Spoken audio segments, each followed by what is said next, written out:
katakan. Silakan kalau mau menyampaikan.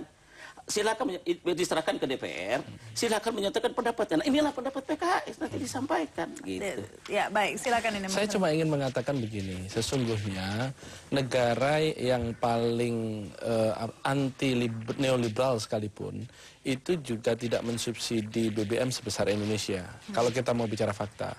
Susenas tahun 2010 itu juga menunjukkan bahwa 77% yang dilakukan oleh Badan Pusat Statistik, 77% dari penerima subsidi BBM adalah orang kaya.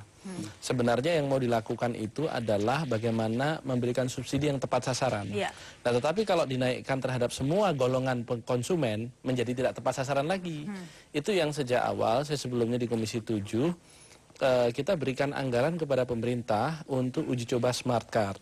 Uji coba radio frequency identification number detector untuk memastikan agar hanya yang berhak saja yang boleh beli, yang tidak berhak tetap dengan harga apa adanya. Sulit pengawasannya ya Pak. Tetapi uji coba yang sudah dilakukan selama 3 tahun sayangnya tidak ada hasilnya. Nah ini yang saya katakan terlalu lama Mas waktu Romi, Anda mengatakan ini tidak tepat sasaran karena 77% dinikmati subsidi oleh orang kaya seperti itu. Tetapi ada juga subsidi yang dinikmati oleh masyarakat miskin karena kestabilan harga itu, bukankah kestabilan harga yang menikmati semua ya, termasuk masyarakat miskin. Karena meskipun subsidi itu yang menikmati orang kaya, tapi kestabilan harga dinikmati oleh semua, begitu kan? Betul, setuju. Kalau kestabilan itu kan bukan soal naik turunnya BBM, tetapi yang saya ingin katakan kestabilan itu tergantung kepada kebijakan makroekonomi, bukan hanya soal BBM. Nah, tetapi terlepas daripada itu, kita dari P3 sendiri sedang mencoba berhitung berapa besar sih sebenarnya angka yang dibutuhkan kalau kita menahan BBM ini tidak naik. Ya intinya ingin menunda kenaikan harga begitu. BBM. Dan itu kalau PKS mungkin tadi intinya ruangnya saya sangat setuju malah dengan P3 begitu. Menunda waktunya, diatur lagi. Masih sangat manajeble fiskal kita ini. Masalahnya mau enggak sekarang kita berpikir agak panjang sedikit. Itu tetapi jangan ke publik duluan. Seharusnya sudah dinaikkan tahun lalu. It's okay. Kalau mau naikkan nego, naikkan dari dulu lebih bagus dibandingkan sekarang. Tidak, kan menunggu. Sekarang Kan yang jadi problemnya begini menunda. ya. Yang jadi problemnya sekarang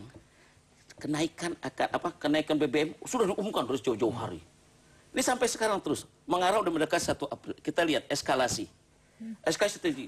Panik semua masyarakat. Dan itu terjadi di mana-mana. Enggak, ini yang tugas dari kita ini, wakil rakyat, untuk memberikan satu pendidikan kepada masyarakat.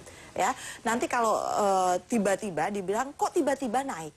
Tapi ini yang mungkin dianggap yang bagi masyarakat membingungkan ini, Bu Nur Hayati, bahwa tidak ada kepastian ini naik atau tidak sih begitu ya.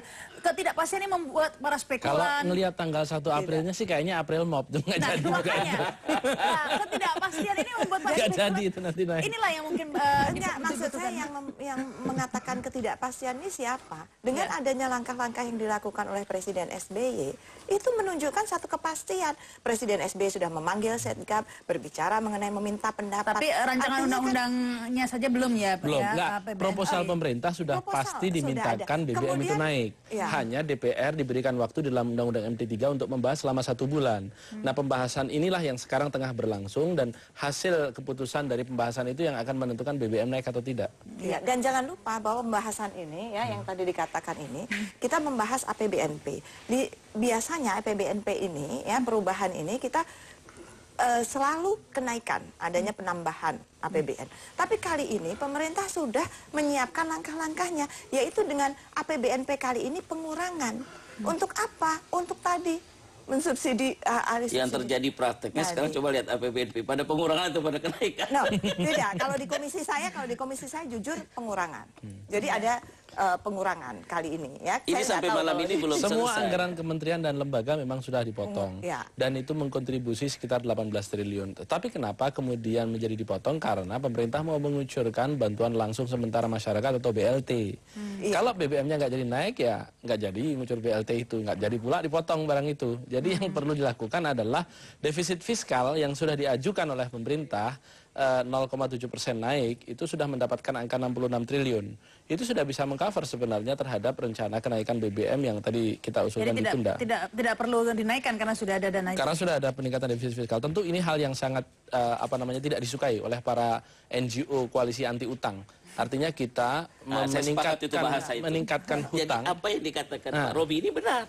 Jadi kita memang ditunggu oleh pihak-pihak lain yang semangat kita berhutang. Iya, betul. Ini yang ditunggu karena penduduk kita jumlahnya besar. Iya, saya tahu Pak Abu juga semakin semangat ini, tapi kita harus break dulu pemirsa, ada apa berita segera kembali.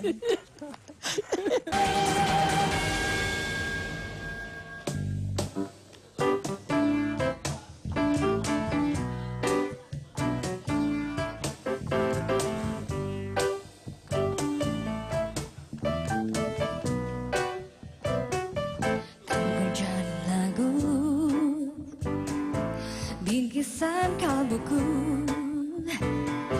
bagai insan dunia yang mengagunkan cinta.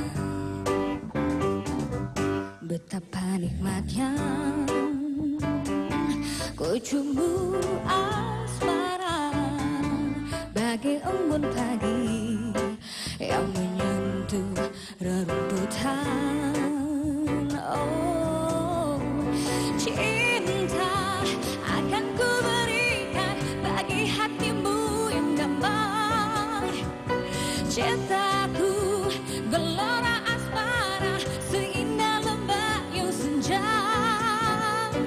Tiada ada yang kuasa melebihi indahnya nikmat bercinta.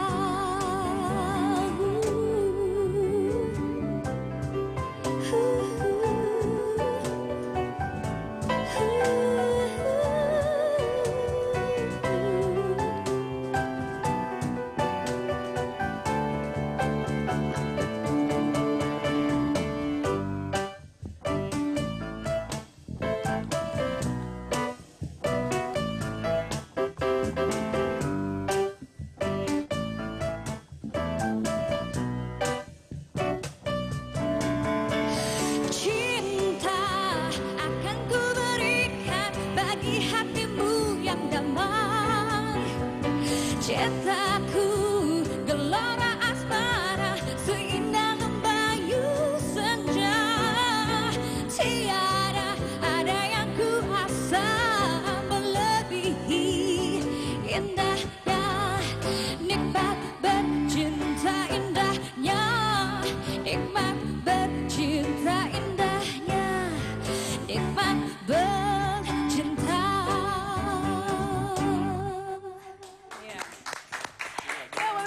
Lanjutkan dialog tentang kenaikan harga BBM ya. Tadi sudah partai politik ya masing-masing sudah menyampaikan sikapnya ini ya. Bisa dikatakan P3 dan PKS tidak mendukung, boleh saya katakan seperti itu? Kita lagi sama. Nah, ya, kita juga bahasanya lebih diplomatis ya. masih ada waktu, masih ada waktu seperti itu. Tapi kemarin pertemuan dengan Pak SBY bagaimana? Disampaikan sikap-sikap seperti itu, Mas Ram? Sikap ini juga kita sampaikan kepada Pak SBY bahwa kita memahami proposal pemerintah untuk menaikkan harga BBM. Dan memang ada harapan juga dari Pak SBY agar partai-partai koalisi ini bisa berada dalam satu sikap yang sama. Tetapi beliau juga memberikan kebebasan sepenuhnya kepada partai-partai koalisi untuk mengambil sikap secara resmi di dalam forum rapat antara pemerintah dengan DPR. Karena harus diingat bahwa sekretariat gabungan itu hanya forum komunikasi, bukan sebuah forum konstitusional yang berhak untuk mengambil keputusan dan memiliki kekuatan hukum mengikat. Kekuatan hukum mengikat adanya di DPR dengan pemerintah sana di dalam rapat-rapat antara badan anggaran dengan pemerintah. Tapi nanti di DPR PKS tidak akan berubah ya, tetap seperti itu. Ya kita lagi sedang dibicarakan. Mau berubah bagaimana? Mau sekarang masih exercise kok. Kita masih sedang bicara. Baik. Masih panjang ini lobby-lobbynya. Dan kita masih punya waktu sampai 1 April dan ini bakal jadi lebih hangat. Ini ya kita terima telepon dulu. Halo, selamat malam. Selamat malam, Bu. Ya, silakan dengan Bapak siapa di mana? Dengan Rektor di Depok, Bu. Ya, silakan Pak. Ini kan Partai PAN sama PKS ini kan... Nggak ada PAN. P3 dan PKS, Pak. Oh, minta maaf. Partai P3 sama PKS ini kan satu koalisi dengan partai dengan Demokrat. Ya. Yang dimana beliau ini kan dikasih kuasa untuk mengelola negara ini ya. Kalaupun ada baik buruknya negara kan, kalau istilahnya pemain tim sepak bola kan harus kompak.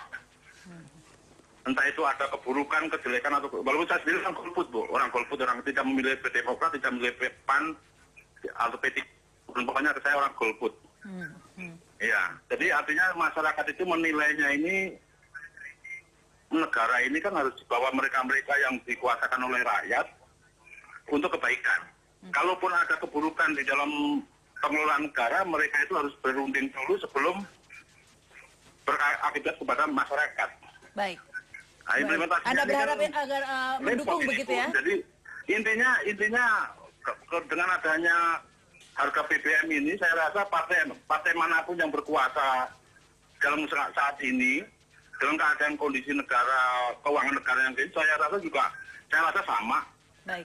Baik. Mungkin karena gini, negatifnya masih banyak, Bu. Ya, baik, terima kasih. Terima kasih Pak Risto. Pak Abu, diharapkan ini sebagai partai koalisi harusnya mendukung pemerintah atau minimal membicarakannya dengan pemerintah daripada langsung ke media sehingga ikut memanaskan ini istilah Pak Abu tadi kan semakin panas ini. Ini bukan memanaskan, ini membantu masyarakat.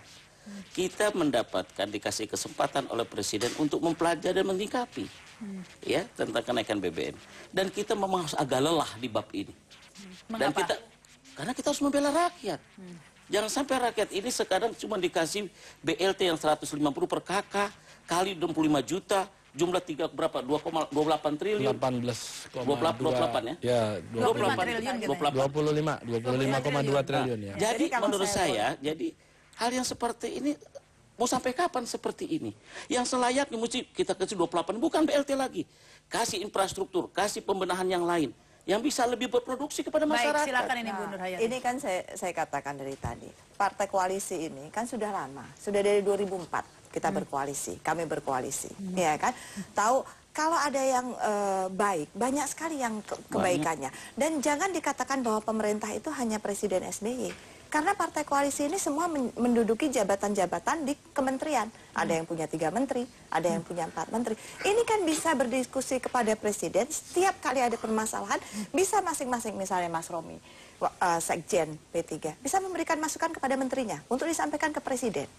Kemudian PKS, ya kan, bisa memberikan apa namanya yang harus dilakukan. Itu teorinya. Bukan teori. Tidak semudah itu, Mbak. Saya katakan ya. Bahwa sesungguhnya kalau soal masalah dikasih masukan itu Presiden yang meminta kepada kita. Makanya untuk kalau mempelajari dan memberikan masukannya. Enggak, ini kan Setgap. Ini kan Setgap ini merupakan satu gabungan bukan dari menteri-menterinya. Setgap ini kan ada semua yang di partai politik. Beda dengan menteri. Kabinet ini kan setiap kali rapat, ada rapat kabinet. Kan setiap partai politik yang berkoalisi ini bisa memberikan masukan kepada Presiden. Tapi tidak seperti tadi saya katakan, selalu dikatakan penundaan. Ini sudah setahun ditunda. Mestinya sudah lama sekali harusnya. Dan jangan berkata bahwa kita membela rakyat. Presiden ini untuk siapa menjadi presiden? Dan siapa yang memilih presiden? Yang memilih presiden ini adalah rakyat. Kenapa SBY dipilih lagi untuk kedua kalinya? Karena dianggap ini SBY... kita bukan masalah membela dan tidak membela SBY. Tidak, kita tadi kan mendukung. alasannya tidak. Dan Maksud saya ini tadi kan justru mengatakan kita bahwa berpikir, kita memberikan pemikiran dan kita tajam berani dalam musyawarah ini. Wasabirun fil amri fa idza azamta fatawakkal 'ala Allah. Baik, pemikirannya ini Mas Romi. tapi kan Iya, pemikiran kan nggak ada berpikir kita bahwa sesungguhnya kita menginikan SBY, tidak. Justru kita sayang SBY, kita kasih masukan Baik, ini. ini pemikiran gitu. penyumbangan pemikiran ya, Mas Romi. Menurut Anda apa yang sebaiknya diambil pemerintah? Langkah-langkah yang menurut Ya Anda? memang begini, kalau kita mau jujur, kalau kita mau menunda kenaikan BBM ini bisa dengan skenario yang sudah diajukan pemerintah dengan meningkatkan defisit fiskal dan memotong belanja kementerian dan lembaga. Dari P3 juga ingin menyerukan moratorium pembangunan gedung pemerintahan di seluruh tingkatan kecuali daerah pemekaran. Karena sekarang itu masih banyak anggaran-anggaran termasuk misalnya ke pembangunan gedung DPD misalnya di beberapa provinsi. Memang itu amanat undang-undang, tetapi ketika kita berbicara upaya untuk mengencangkan ikat pinggang, maka semua dilakukan di seluruh instansi pemerintahan. Dan kemudian yang ketiga, kita berbicara peningkatan tax ratio. Kenapa? Karena tax ratio kita hari ini itu masih jauh sekali di bawah bahkan negara Filipina sekalipun. Kita angkanya 12,3, sementara Filipina sudah 14%. Jadi masih banyak yang bisa dilakukan Masih banyak yang bisa untuk dilakukan. Tetapi selain kenaikan harga BBM. sekali gitu. lagi bahwa ini harus kita bicarakan secara serius dan sekarang ini kami sedang bicarakan serius di DPR. Baik, kita terima dulu penelpon. Halo, selamat malam. Selamat malam, Mbak. Ya, silakan dengan Bapak siapa di mana? Dengan Bapak M. Taufik, Mbak. Ya, silakan Pak. Ya, Ya. kita hanya mengomentari sedikit Pak, tentang para Setgap kami hanya meminta supaya yakinlah dengan keputusan yang telah dibuat oleh pemerintah. Karena apapun yang mereka lakukan, kami masyarakat ini percaya bahwa apa yang dibuat oleh keputusan itu adalah demi kepentingan negara.